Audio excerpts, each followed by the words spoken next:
Hello, hello. If you can hear me, can you just post in the chat? Say hello.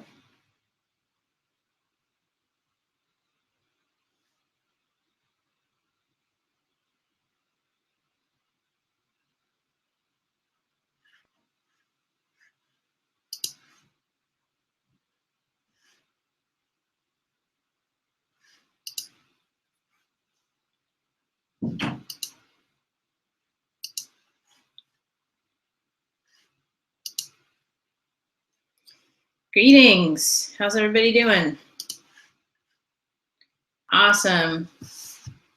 Glad you made it in.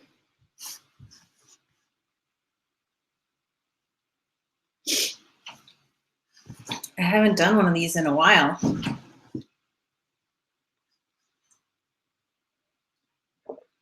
I hope you all brought your questions because I mostly want to talk about things that are interesting and important to you. So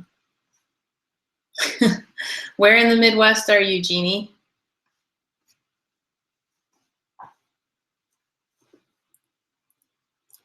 My wife is from Wisconsin. She misses the snow, but not much else about it.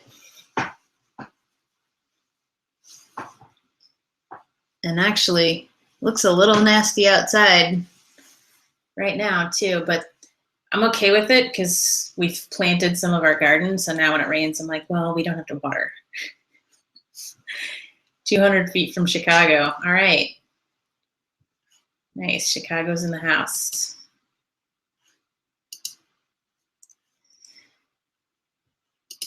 Hey, Cesar. Good to see you. Digitally, anyway. How you doing?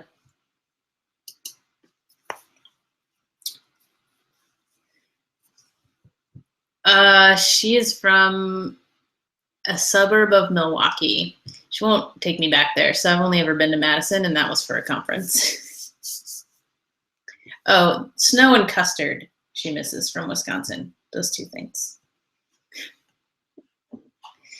All right, so people are trickling in, and why don't you all just say your name and where you're at, since we kind of started with Jeannie from Chicago or near Chicago.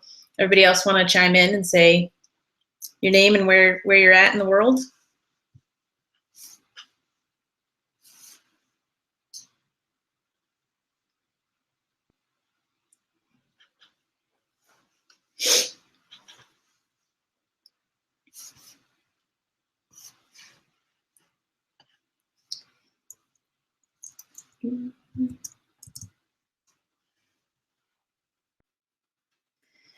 All right, it's a few minutes after, so I'm gonna go ahead and get started. Like I said, I hope you brought your questions because I'm gonna go over just kind of a walkthrough of really these are the steps that I go through with clients when I'm doing client projects. And if you're doing your own website, or even if you're not, even if you hired somebody to do your website, what I see is that projects where all the participants are kind of aware of what goes into making a successful site or making a successful online strategy are much more successful. So even though this is sort of packaged as like a do-it-yourself course to teach you how to create the website, really is something that even if you plan to hire somebody, I think it's really good information to know. And I've had projects that kind of fizzled out because people didn't really understand how much work was involved in this. All right, so we have Ajuma, who's outside of LA, North Hollywood. Oh, Jan in British Columbia, Canada, nice.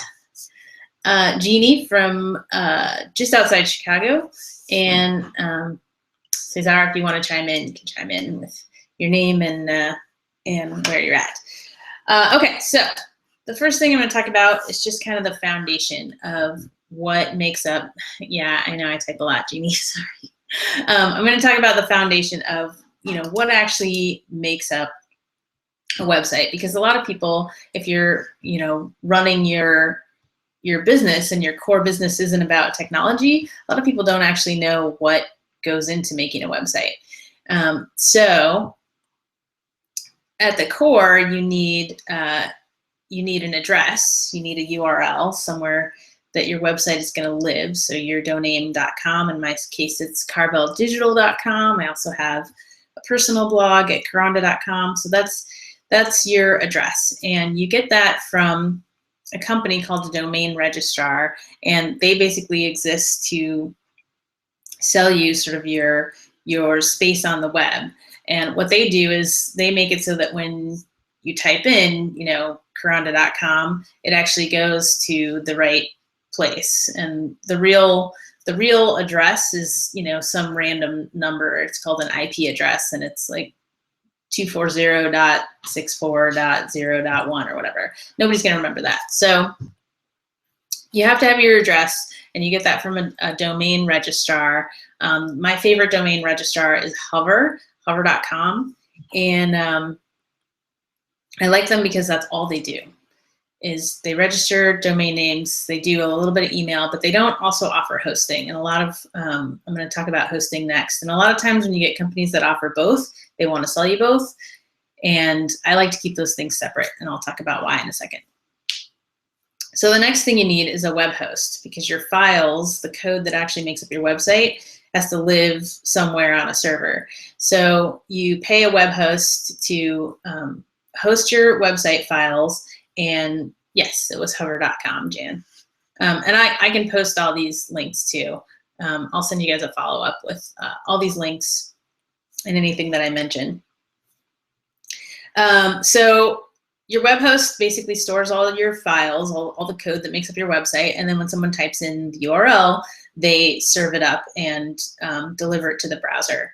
So, anybody who's read my blog for 5 minutes or talked to me about hosting for 5 minutes knows that I really, really, really don't like GoDaddy. They're one of the most popular hosts because, they're the most well-known. They spend the most on advertising. They have Super Bowl ads, but they're not actually a good service. And I have a whole blog post on that where I go into all the reasons why. So one of the first things I end up doing for a lot of people is moving them to a better host. The hosts that I like are Flywheel, which I've actually started hosting my clients on Flywheel.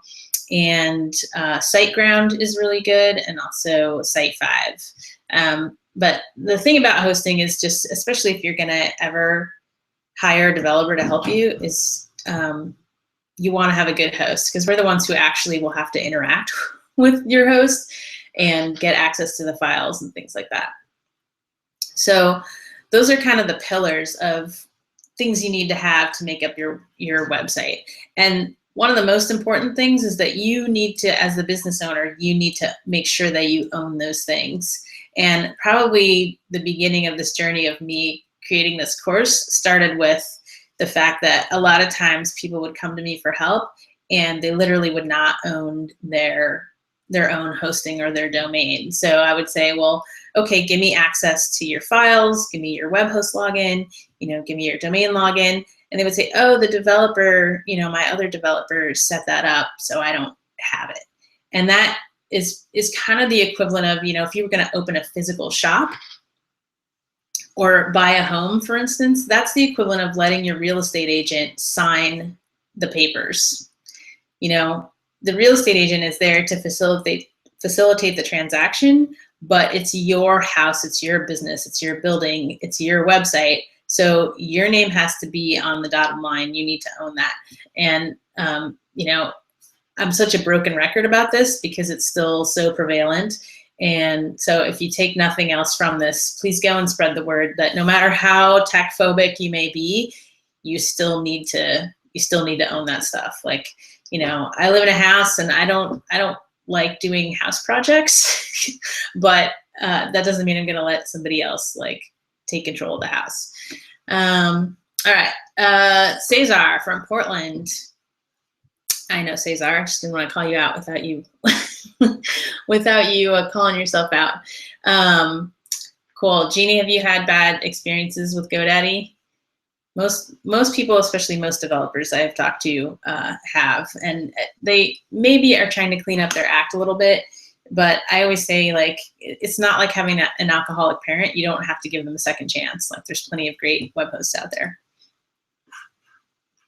So, all right. So with that, I'm going to move on to phase 2, which is discovery. And this is something I learned. I went into a mastermind last February, a little over a year ago, and this was something that, you know, was really, I was kind of starting to get into, but was really sort of explained to me in a really amazing way through this boot camp that I went through. And it's something that I've started incorporating into all my new project processes. So discovery really is just the process of figuring out what it is that you need. What is this project supposed to accomplish? So, you know, is this to grow your audience? Is it to sell more widgets? Is it to get donations for your nonprofit? Like, what is the goal of this project? And, you know, when you talk to someone, if you're going to hire, you know, a web designer, a developer, an agency, or someone like that, if they're not talking to you about this, if they're not talking to you about what is your actual goal and what are your actual pains and problems, you should run away. Because, you know, if they immediately start talking to you about, you know, widgets and WordPress and technologies and Node.js, like, that is the wrong thing to be talking about, because the technology should be in service to your goals. So discovery is a process where I go through and have a series of meetings and do research and talk about things like, you know, what market are you in, and what is kind of the lay of the land of that market right now. You know, what are your business goals, and who are the stakeholders, and what are the measurable things that we're going to use to know, like, did this work in 12 months? If this project was a success, what's going to be different? Are we going to have, you know, so many visits to the website? Are we going to have so many people, you know, contacting you to buy your product or service? Are you going to have, you know, this many more subscribers to your email list? Like, what is the measurable? So that's a process, depending on the size of the project, that can take anywhere from, you know, 1 to 2 meetings, or like 4 to 6 meetings over several weeks. But it's really just to kind of dig deep and figure out, you know, all the things, because only when you know where you're going should you start talking about how are we going to get there, and start making the roadmap and start thinking about technology and stuff. So, and by the way, if you have any questions while I'm talking about any of these things, there's a big question button at the bottom. So there's that white chat bubble, and if you click on it, you can label your chat a question, and that'll help me see if you have questions. So if you have questions about anything that I'm saying at any point, go ahead and just pop those in, and then I'll try to keep track and get to those. So don't feel like you have to wait. All right, so the next thing is content. So once you've been through discovery, that is a good time to start talking about content. And part of discovery is figuring out, you know, who your market is, who your target customer is, who you're trying to reach. And that gives you insight into, okay, what are you going to actually say to those people? What do you want? How are you going to connect with them? How are you going to explain the value of your project or your organization or your service to them? And content is something, I have whole blog posts about content, because it's something that a lot of times gets left till the end. When people start a web project, they want to talk about, you know, wireframes, they want to talk about design, they want to talk about technology, and then, you know, at the end, a lot of times, you know, the technical team will hand it over to the client and say, okay, here's your shell of a website, you know, and shove a bunch of content in there. And that is just the backwards way to go about it. It's kind of like designing your book cover before you've written the outline for your book. So when you think about content, and the other thing I like about thinking about content is it really forces you, hopefully, to get into the shoes of the visitor who's actually coming to your website, and trying to think about what do you want to say to them, and how are you going to connect with them. And so many web projects, it's very, very easy and very tempting to just think about, you know, to be very insular and think about what you like, you know, what's my favorite color and what kind of fonts do I like, and really should be thinking about what information am I trying to convey, and how can I convey that in a way that's going to be the easiest for the user to take in. So one example of that I like to rant about a lot is tiny fonts, right? And I'm not even that old, and my eyesight is, you know, fairly good. But when I get to a website and the font is like this tiny little font, I just feel like, did you actually want me to read what you're saying? And I get really annoyed, and then I usually leave. So thinking about things like that and just making it as easy as possible. And I keep asking my wife if I can just film her like surfing websites, because she goes on these great rants. We were trying to figure out a restaurant to go to the other night, and she went to the website, and there were all these cute little icons for the menu. And they were really adorable, but it was really hard to tell what exactly they did. It's like, well, is this one the menu? Maybe it is. This one's probably email. Okay, that's good. You know, and you don't want that. You don't want people guessing where to go or what to do when you get to your website. You want to be really, really plain. And then we actually went to dinner, and the friends we were at dinner with were also complaining. And every time I get on the subject, she's like, I wish people would stop treating their websites like art. They're facts. I want to go and I want to get my facts and I want to leave. So, you know, just don't make it hard for people to get the information that you're trying to give them. And images are another thing that people kind of will sometimes skimp on, but really, really good quality images can make all the difference.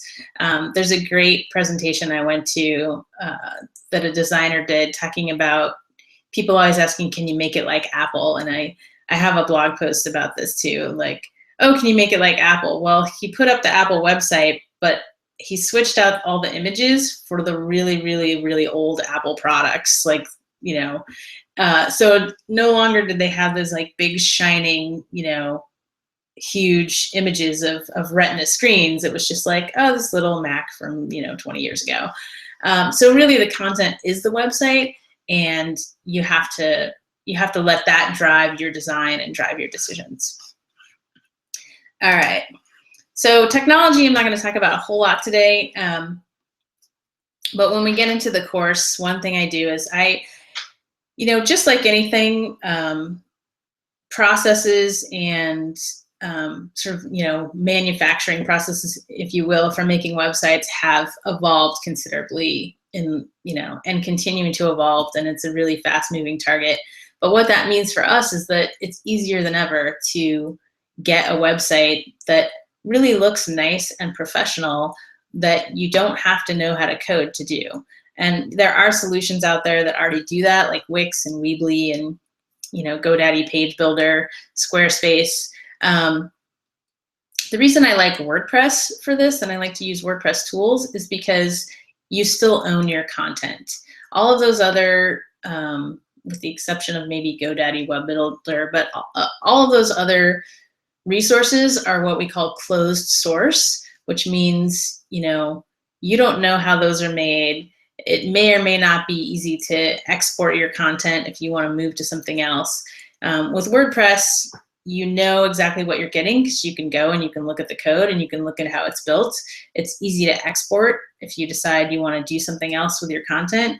And really it's just yours, you know, as opposed to, you know, posting a blog on medium.com, for instance, which is really popular right now. Like, you don't know what they're going to do with that content, how they're going to promote that content.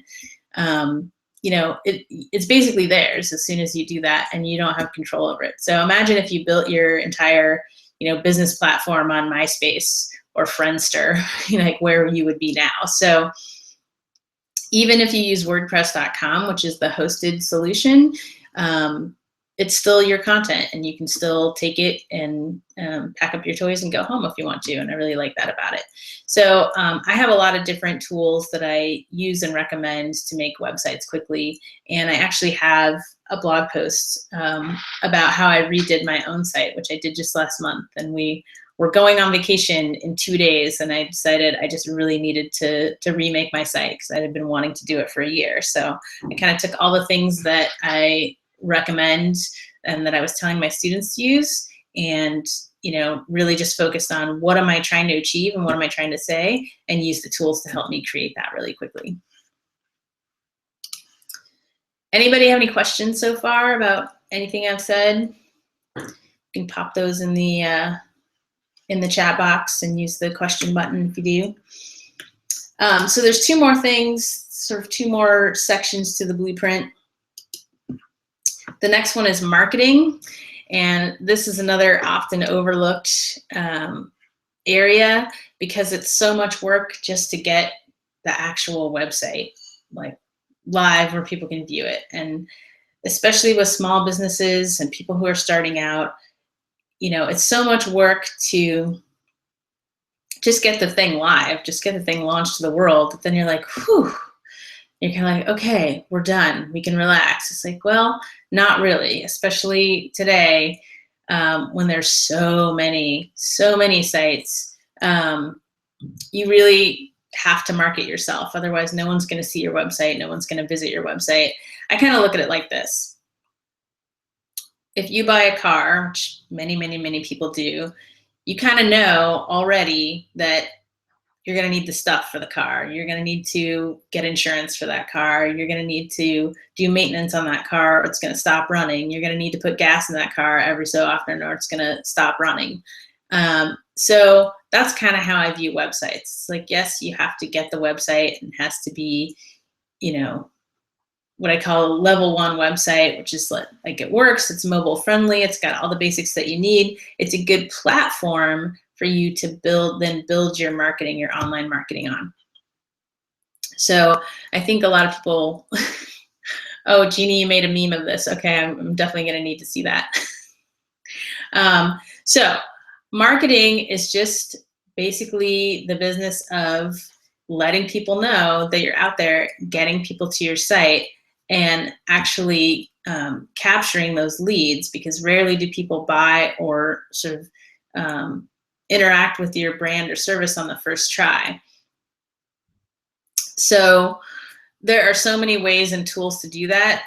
One that I'm really working on for myself and for some of my clients is email marketing, because once you have someone's email, you have permission to talk to them, that's like a direct one-to-one connection in their inbox. And so maybe they, came and looked at your site, and then they got distracted and they left. And email is just a way to keep reminding people to keep giving value to people, right? So if you're on my email list, you probably this morning got an article that I sent out about the $1,000 an hour task that most people are not doing in their business. And it was about documentation and the value of that for your business. So when I'm writing articles and sending out newsletters, I'm always trying to think about, what's going to be valuable to the people on my list. And that also serves as a reminder that, hey, I'm out here. And when people are ready to buy, which usually takes 7 to 12 interactions, then it keeps you top of mind. So marketing is a really important part of that, and it's a huge area all its own. I've done a lot of studying about different digital marketing techniques. Another one is lead magnets. So I'm sure you've gone on, pretty much any website and had a pop-up or a slider or a sidebar where they offered you something of value in exchange for your email address. That's a super common technique right now because it works. And so that's a way to, connect with that person, but also offer them something right away that gives them a reason to, to come back to your site or to keep interacting with your brand. So that's a whole, whole section in and of itself. It's a whole profession in and of itself. So I try to keep it so that it's not too overwhelming, but it's something that you should be thinking about from the beginning. And it's something I ask when someone has a new project is how do you plan to market this? Because otherwise you're just building something that's it's kind of like the car sitting on the stump in your front yard. All right, and then the last part of the course is the launch phase. If you're launching either a redesign or a brand new site, there are a bunch of things to think about, like SEO. I saw a comment from Jeannie about SEO. So yeah, we can definitely talk about that because that's something you want to think about in the content phase and in the launch phase. So I have a checklist. I think it's 32-point checklist of things that I go through. Well, mine's probably longer, but 32 points that I narrowed it down for the course of things to do and to check before you launch. So let me actually just talk about SEO for a minute, because that's kind of a very misunderstood and I don't know, it's a very deep topic, and I'm not an SEO expert, but everything that I know and learn about SEO comes back to this overarching factor, which is if you create content that is useful for people, that helps people, and that people share, then that is good SEO. So aside from all the technical considerations, which are many, that's kind of the overarching, Google is constantly changing its algorithm, and people who try to, learn the system and then game the system always lose when that happens, because no matter what Google does, they're always trying to find what is the best and most useful answer to the question that you're asking right now. So if you are, sincerely giving content that helps people and answers their questions, then you're always going to be on the right side of Google's algorithm. So Jeannie, did you have a specific question sort of beyond that, or wondering about any specific tools?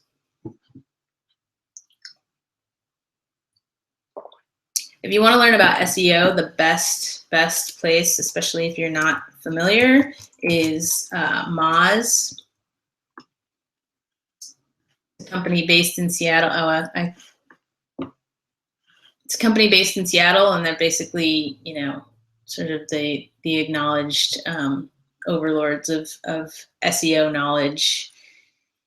And they have a great beginner's guide to SEO. So if you Google Moz beginner's guide to SEO, you'll find that.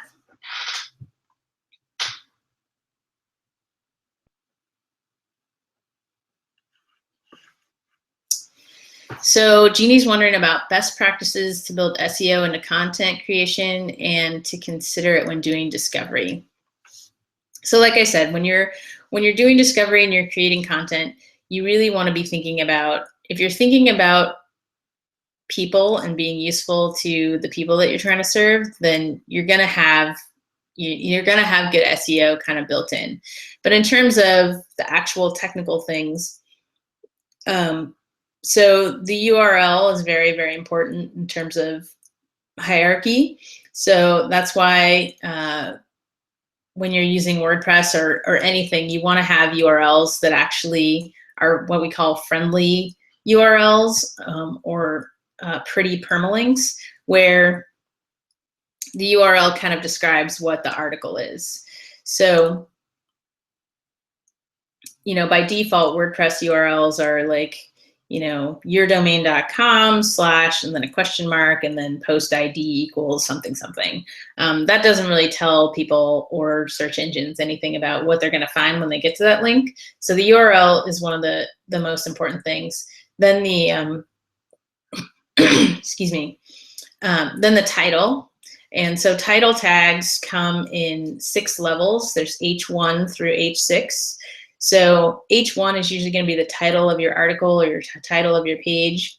And then you want to use headers throughout your content to kind of show what the important sections of your content are. So I usually will use, 1 H2 and then like H3s for headings of different sections. So if you look at my blog posts, you can kind of see that in action.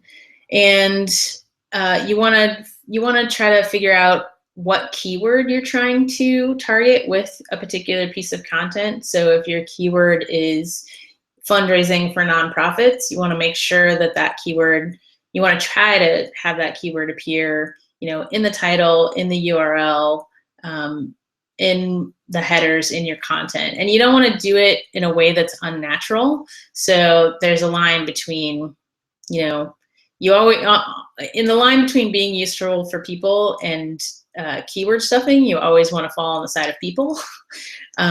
So don't force your keywords into your content in such a way that it's unnatural to read, because that's going to turn people off, and then that's going to hurt your SEO more than, you know, if your keyword is not in the exact right place. So does that answer your question, Jeannie?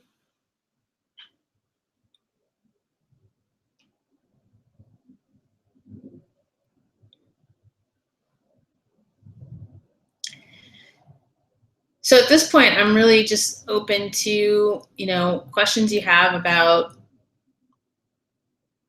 you know, how to improve your website, questions you have about WordPress,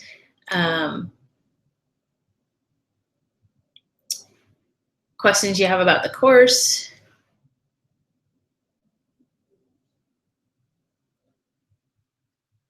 So Cesar says that he's had the experience with clients of almost disregarding the rest of the website building and creative process in favor of whatever SEO results they can get. And he's had a hard time redirecting them in favor of content creation, which is ironic because SEO really is about content creation, and having fresh, regular content appear on your site.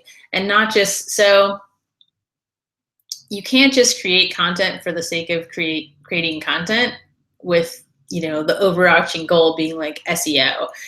It really has to be about people, because, and let me actually see.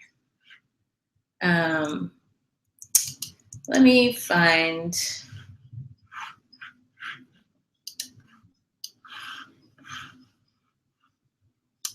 let me see if I can find some links for y'all. There we go.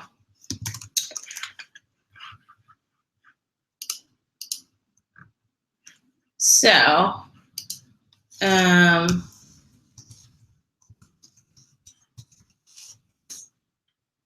I actually wrote this really silly post about SEO that actually one of the students in my beta class asked me. So this is an analogy about aardvarks that started as a Twitter rant where I talk about, you know, you're at a party and somebody comes into the room, somebody new comes into the party and says, who knows about aardvarks? Well, if there's one person who's been talking about aardvarks, who's obsessed with aardvarks and has been talking about them for 10 years, everybody points to her and says, oh, she knows about aardvarks. She won't shut up about them. Because she's been talking about them forever and she's constantly going on about it. Everybody knows it. If there's another person who just got to the party 10 minutes ago and just sort of states, hey, I know about aardvarks, well, maybe they do and maybe they don't, but you don't know because they haven't said anything. So content creation is about establishing your authority or your expertise in whatever area you're trying to market in. And if you're just doing it sort of for the sake of SEO, it's gonna backfire on you at some point or another. So I think, Cesar, it's a tough spot, and I get that, because I too have clients who either don't want to pay attention to content or they want to just sort of do the cheapest, easiest thing. And, you know, content creation takes a lot of time. The blog post that I published this morning pretty much took all day, between, you know, research, between writing, between, you know, finding images. Like, there are companies that have whole teams that just do content creation. So you really can't skip on it and expect to see long-term results. And I think that's just a matter of educating the client. And it might be helpful to maybe try to find, you know, someone who's really doing it right and really seeing the results, and sort of doing a case study or talking to your client about, okay, you know, here's what this other company is doing and here's the results that they've seen. Or sending them, my mentor has a great process that he calls the anti-follow-up. And it's usually like after you send someone a proposal and you're kind of waiting to see, like, oh, are they gonna are they gonna take this proposal or not, but you don't wanna bug them and you don't wanna seem needy. So the anti-follow-up is kind of a process where you just keep sending them really useful information. So a lot of the things that I'll send to people are about the things that I've talked about the discovery process, about, explaining basic technical concepts, about, articles about how to learn about SEO. And after a while, they'll realize like how much value you're providing them, but also they learn these things that will prevent these arguments from happening. So it really does work. And since I doubled down and really committed to trying to publish every week, I've definitely seen the return on that. For instance, the client that I just got that came on with me a couple weeks ago, their site was on GoDaddy. And he knew coming in, because he's read my site, that he's like, oh, well, that's going to be our first order of business, is to change web hosts. So I don't have to argue. I don't have to state my case. Like, it's a way to basically put up signposts and say, this is what I'm about. This is how I help people, and kind of plant your flags. And it really saves you a lot of time. So I don't know. Hopefully, Cesar, that helps some. But it's tough. It's tough. And that's why I'm like, I feel like whenever somebody asks me a question and I can answer with a link to something that I already wrote, then that's a win. So I would say, if you want to stop having this conversation over and over again with future clients, start writing about that stuff. Get, on your own site, and kind of plant those seeds early. Jeannie, I don't watch The Office. Maybe I'm the only person on the planet who has never, I don't think I've ever actually even seen one episode of The Office. So I will hang my head in shame and go and YouTube that after this call. Sorry. All right. What other questions? I know y'all have questions. Don't make me go to Twitter for their questions.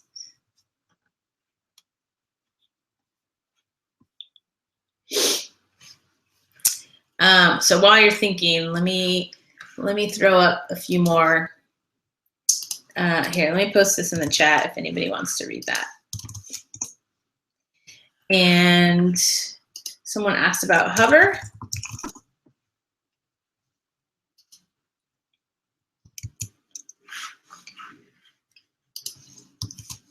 Hover.com, that's my domain registrar of choice.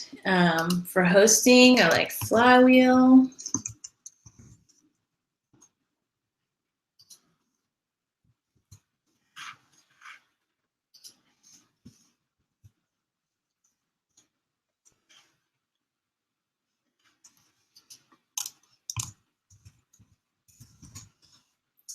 If you want to read the No GoDaddy post, literally the most read article on my website, still 3 years running.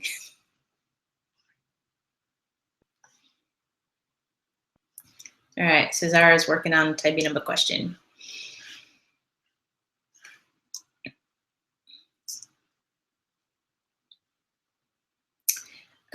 You've probably seen this since you're here, but, oh, I didn't see that.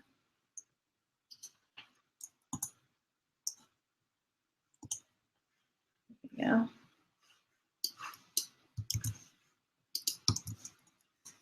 Here is my page for, I'm working on basically raising funds to create this course.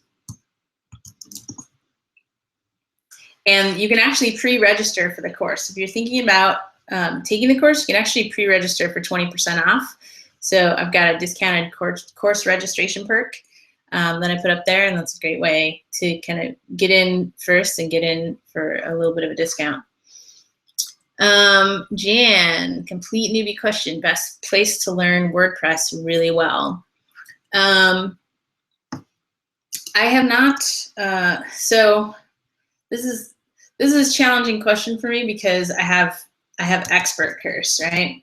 So I've been sort of steeped in WordPress for so long that it's hard for me to understand,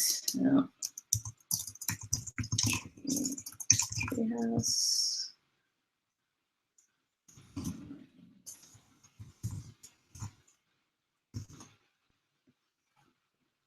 Team Treehouse, there we go.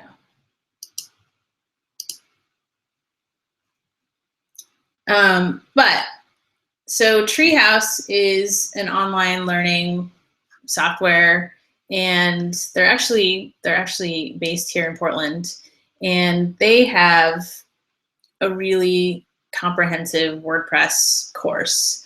Let's see.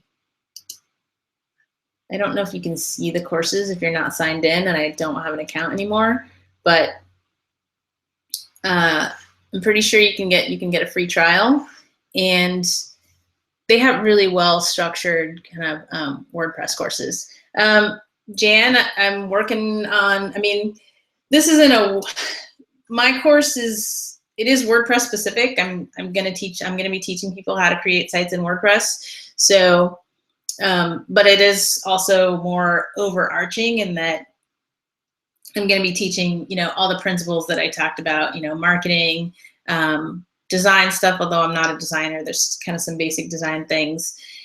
Discovery, like not just how to build the website, but what to build, and how to kind of measure whether it's working and how to keep improving on it. So yes, Jan, if you take my course, we will go over in the technology week how to actually build a site and how to do it with as little actual coding as possible, hopefully no coding. And I think for a lot of people, Jan, can you tell me what your goal is or what your motivation? Are you starting your own business? Are you working for some place where you have to manage a WordPress site? Can you give me a little more context, and I can kind of give you some direction? But basically, my course is for people who are less interested in the technology piece and more interested in how do I get something that's going to be effective for my business. So that's kind of my focus, and the technology is definitely part of that. And I think WordPress.com is a really underutilized resource. People tend to go to like Wix or Weebly. WordPress.com is a hosted version of WordPress, so you don't have to worry about any of the hard parts of managing the server, getting a web host, keeping your code up to date. Like there's so many things that go into maintaining a website that you have on a host that you pay for. Whereas with WordPress.com, log out.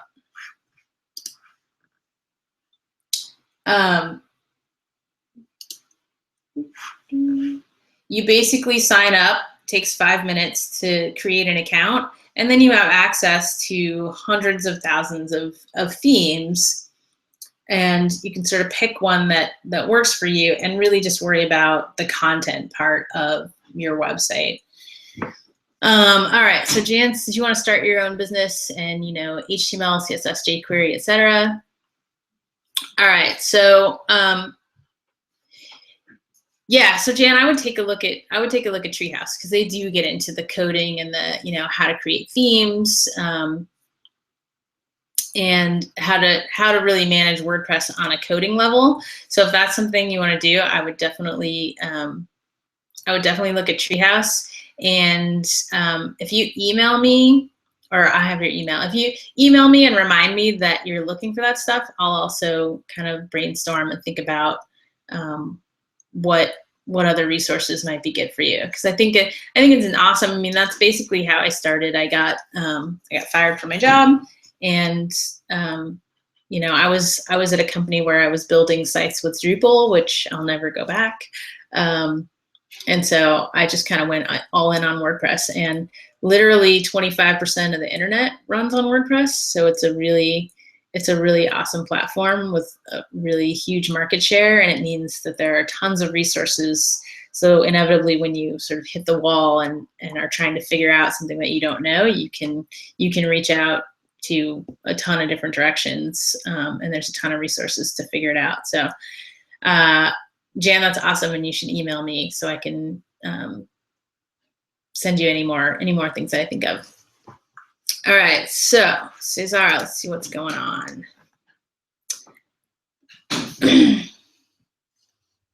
So Cesar is, I'm still in my own discovery phase as I explore what it would mean to push and advertise my own services as a designer. One thing I'm concerned about is blogging into a vacuum. How much of your own advertisement is based on contacting individual businesses versus using social media to advertise? That is a great question. So when I start, well, so first of all, in terms of social media, when I started using social media, it was really actually social. I got on Twitter in December of 2007, and just through my own sort of organic ranting and posting of cat photos, I guess, developed a community there and a following there. So, you know, if you're starting from scratch, or you're starting, you know, from like a small following or trying to build on social media, I think it's probably a little more challenging, but it totally can be done. And I'm not a social media expert, so I might pull some people and pull together some resources to post later, Cesar. But in terms of advertising your services and figuring out, you know, blogging into a vacuum, you know, everybody starts out that way. Everybody starts out just putting stuff into the void, and, you know, maybe it's just your mom who reads it, or your friends, or whoever. That's just the process. That is just the deal. You have to start and you have to create, and the audience comes later. So I would say to the blogging into a vacuum, go ahead and start anyway. When I started, I mean, I've blogged. Well, first it was just sending emails to a bunch of people, you know, using BCC, blind carbon copy, in my email. And then it was Typepad, and then it was LiveJournal, and then it was Blogger, and then it was WordPress. So if you have something to say, like, just start saying it and get it out there, and the audience will come. So, you know, I would say start with your immediate circle in your vicinity. And, you know, if you start blogging and you put up a site, email everybody you know and say, hey, this is what I'm doing. I would love, you know, if you're interested and you want to keep up to date, I would love to put you on my email list. And then when you put up a new post, send that an email. And don't email the whole entire post to people. Email them either the beginning of the post, or email them like, here's what I wrote about this week and why. Here's why I think it's important. Here's why you should click on it, and send them back to your blog. So the idea is that your website is the hub for everything that you do, and that all the other sort of satellite things, the Facebook and the Twitter and the email and the whatever, is to get people back to that hub to see what, you know, what is new and interesting and valuable for them. So you want to train people, even if you're emailing them, you want to train them that the good stuff is at your website, and train them to go back there. As far as contacting individual business, so when I got started, I started going to WordPress meetups. There were 2 when I started. Now there are a bunch. So there was a user-centered meetup that was more for like administrators of WordPress sites, and there was like a developer-focused meetup. So I would go to both of those. I got my very first client from one of the user meetups. She was a terrible client. I knew I was going to get rid of her as soon as I could. But of course, when you're new, you kind of say yes to everything. So that's kind of how I started. I told everybody that I talked to, everybody I knew, I emailed everybody, said this is what I'm doing. My dad sent me one of my first clients. So absolutely start with your social circle. I know a lot of people who are really into LinkedIn as a marketing tool, and there's whole courses about how to use LinkedIn to find, you know, to find people who might need your services. But the most important thing, I think, Cesar, is to figure out your niche or niche. I never, does anybody know? Is it niche or niche? No one will tell me. Anyway, to figure out what it is you want to be doing, like what problem do you want to be solving for people, and then figure out who has those problems. Like don't try to convince people who aren't ready for you or don't value what you do that they really need what you do, even if they really do. You want to find the people who are like desperate for, oh, I wish there was somebody who could help me with this thing. And that's your thing. And you want to find those people because they're going to be really, really happy to hear from you. So it's not marketing is not about sort of bludgeoning people into buying from you. It's really about finding the people who are looking for you and may or may not know it yet. So does that help? Niche. Okay. Jancis and Jeannie both say it's niche. Okay. I'm going to go with niche. And if anybody gives me flack, I'm going to send them back to you.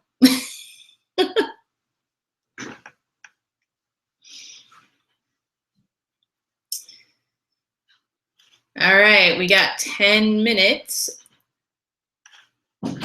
So any last questions that y'all have?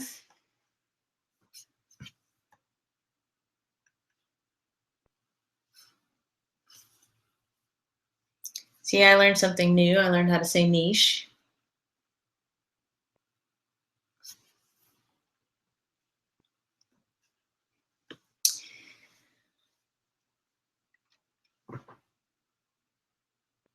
All right.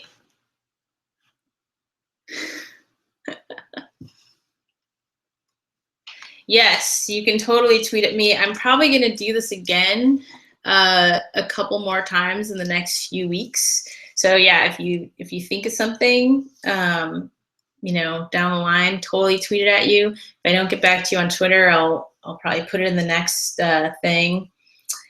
Yes, Jan, I can absolutely tell you a bit more about the course. It's going to be 6 weeks, and each week is going to focus on the topics that I went over in the beginning. So foundation, discovery, content, marketing, technology, and launch. So in the first sort of experimental beta version of this, I did live webinars a lot like this, where I kind of went through way more in depth on each of those topics each week. The next version of the course is going to be recorded. So instead of an hour-long webinar that you show up for, it's going to be week 1, I'll release the lessons about foundation, and you'll have the week to go through those lessons, and the modules in those lessons will be, probably 5 to 7 minutes long tops, because people do better in short bursts and short bits. So excuse me.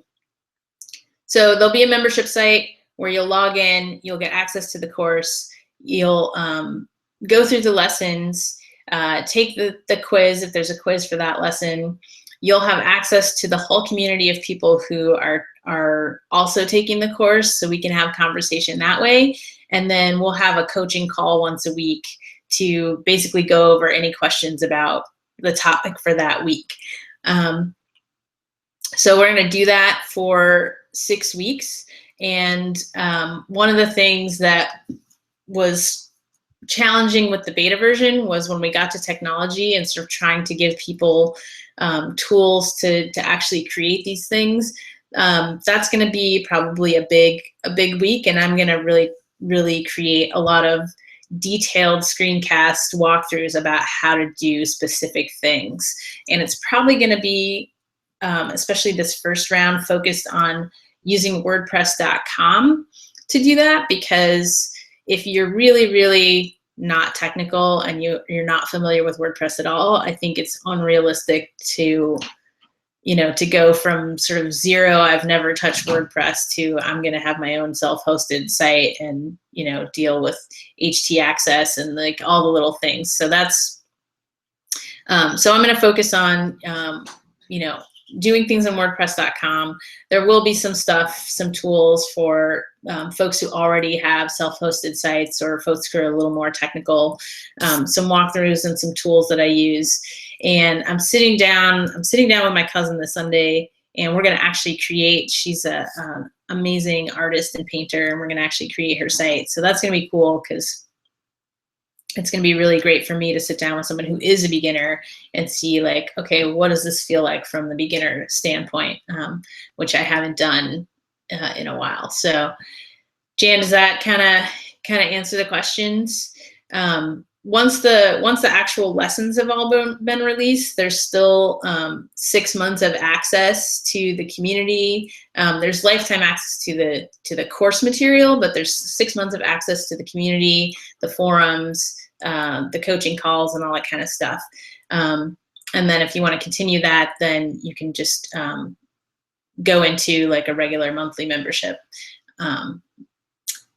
Jan, does that kind of answer your question?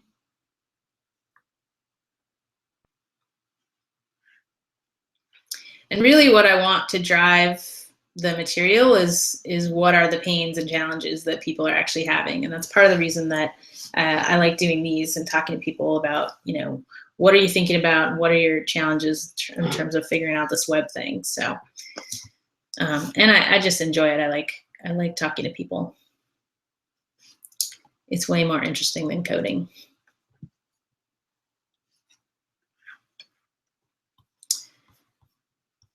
Cool. So this will be available as a replay. So if you liked it or you want to send your friends to it, I will send you the replay link within a couple of hours. And like I said, I'll probably do this a couple more times. And so I'll keep you posted about that. All right. Thanks, y'all, for coming.